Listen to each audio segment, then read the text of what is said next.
everyone, and welcome once again to the Heir's Lair. I'm your host, Jonathan Taylor.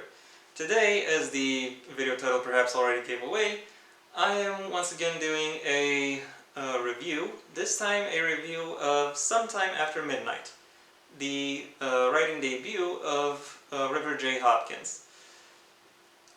In case you were wondering why I didn't start this video with a read of the synopsis, well, the simple reason is I think the synopsis for Sometime After Midnight is a bit too spoilery to make for an enjoyable read at the beginning of this video, which is somewhat ironic given that the synopsis of River's novel debut was really what inspired me, among the things that inspired me to read out synopses at the beginnings of reviews.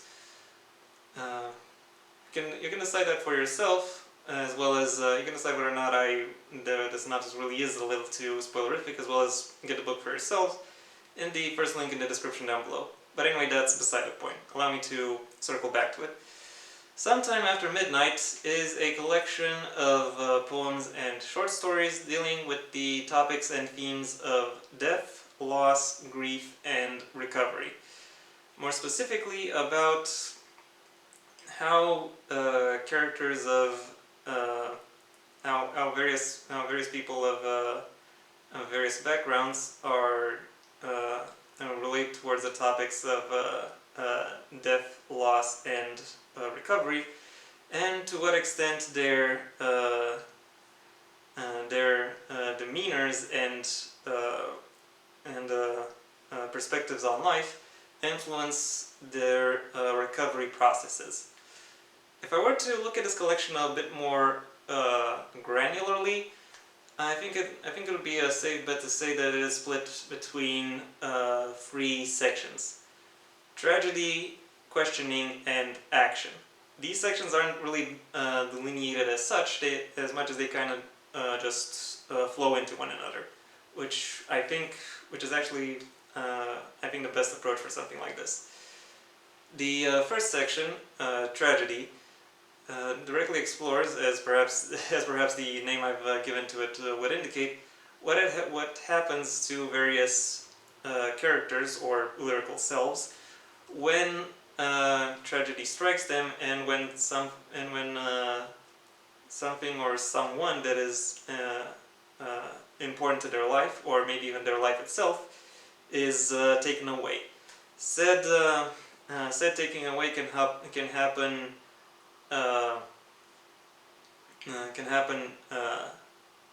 quickly, suddenly, or it can happen gradually over a long space of time. In which case, the characters have to contemplate not just the actual event itself, but also its aftermath and its inevitable harrowing conclusion. Within this section, I have to say, poems very much dominate this particular section of the collection, much more so than short stories, and they managed to explore some very interesting tableaus and dealt with a lot of heavy images and emotions, but in a very nuanced and quite varied way.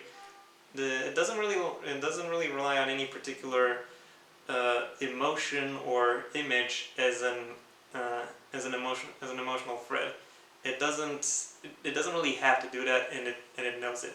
This part of the collection isn't meant to be read in a read this and be sad kind of way, but in a read this and think about what it says about sadness or dismay or any other sorrow kind of way. There is obviously some level of River's own life experiences that flows into the elements of this part of the collection. However, she is graceful enough to where she can step back and allow the content to speak for itself, as it were. Which I can't help but admire. The second section, questioning, sees the characters and lyrical selves start to pull together the pieces of the tragedy and start to explore what that means for them going forward. What becomes of them from now on. This is, I'll say, the part that is most evenly balanced between poems and short stories. As elements of questing, of searching for answers. There's more action rather than contemplation taking place here, so to speak. And finally, the third section, action, sees the characters or lyrical selves having done or being almost at the end of their processes of establishing their understanding, their realization, their focus, as they start to work towards their new goal, their new sense of self, etc. It is. It is in this section that short stories very much dominate. This collection overall has the same tone as Sabrina El-Ouali's poetry collection. It even works towards the same goals. However, this one works where darkness meets light doesn't, and part of that comes from the fact that this particular poetry collection, or just collection in general, is better capable of juggling its themes and motifs. Part of that comes from the fact that the short stories are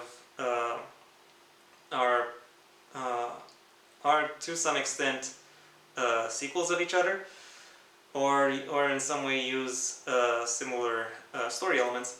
But I think the most underrated aspect that really helps build a sense of continuity and progression between all of the elements of this collection are the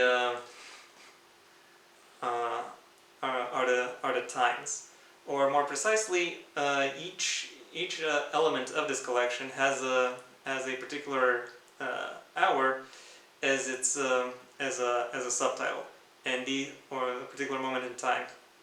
And these moments in time stretch from slightly up from midnight to dawn, and build an interesting continuity and progression, making the entire reading experience just that little bit more dynamic and that little bit more immersive, because you really get the impression that someone is going through this, maybe not necessarily in real time, but is going through this at the same rate you are.